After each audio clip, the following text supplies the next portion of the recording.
Hi guys, कौन जीतता है badminton? South Indian and north east Indian play game हो रहा है बैडमिंटन। आप लोग देखते रहिए और सपोर्ट कीजिए नॉर्थ ईस्ट का साथ।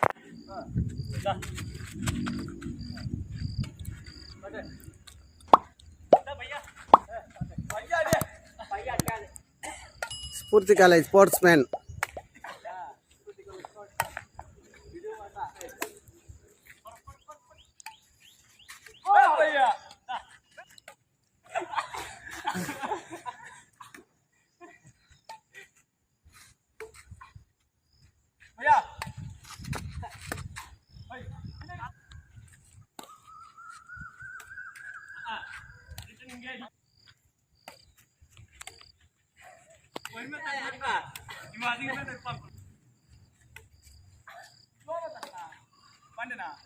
दोस्तों सपोर्ट कीजिए और सब्सक्राइब कीजिए, लाइक कीजिए। कौन जीता है आप लोग कमेंट पर बोल सकता है। साउथ इंडियन जीता है ना नॉर्थ ईस्ट इंडिया जीता है, आप लोग कमेंट पर बता सकता है।